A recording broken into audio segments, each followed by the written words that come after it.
একমাত্র ইউনিফর্মধারীরাই জানেন সরকারি সম্পত্তি তাদের কাছে কতটা গুরুত্বপূর্ণ। ইঞ্জিনে আগুন লাগার পরও শেষ মুহূর্ত পর্যন্ত বিমান বাঁচানোর লড়াই। নতুন বউ, শিশু সন্তানদের মায়া কিভাবে ভুলে যায় মুহূর্তের মধ্যেই।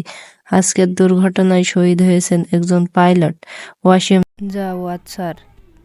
একবার চিন্তা করুন তো, আজকের বিমান দুর্ঘটনার দৃশ্য যতটুকু ফুটেজে দেখছেন, একটা ওয়াইএকে 130 অ্যাডভান্স জেট প্রশিক্ষণ যুদ্ধ বিমান আকাশে থাকা অবস্থায় ইঞ্জিনে আগুন ধরে যায়। সেই বিমানকে রানওয়েতে ল্যান্ড করার মোটেও সম্ভব নয়, যার কারণে পাইলট চাইলে কিন্তু আকাশে থাকা অবস্থায় ইনজেকশন করে নিজেরা বের হয়ে আসতে পারতেন। এতে করে তারা নিজেরা সহজেই বেঁচে যেতেন, কিন্তু তারা সেই কাজটি করেননি। কেন করেননি তা জানেন? কারণ তারা সর্বোচ্চ চেষ্টা করেছে বিমানটিকে বাঁচানোর। আর আকাশে থাকা অবস্থায় বিমান থেকে যদি তারা বের হয়ে আসতেন, তাইলে বিমানটি যে কোনো জায়গায় গিয়ে বিধ্বস্ত হতে পারত এবং ওই এলাকার লোকজনের কিন্তু অনেক ক্ষয়ক্ষতি হতে পারত।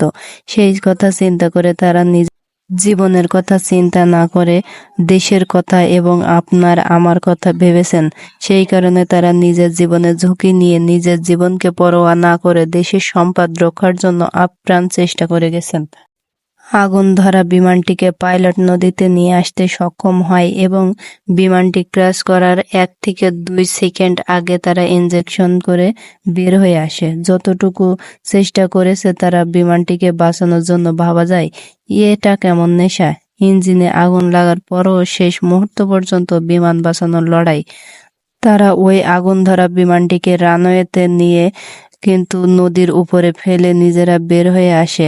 আল্লাহু আকবার। তারপরেও নিজেরা বেঁচে থাকতে পারলো না। আল্লাহ ওয়াসিম স্যারকে জান্নাতুল ফেরদৌস দান করুক এবং তার পরিবারকে সঠিক বুঝ দান করুক। আমিন।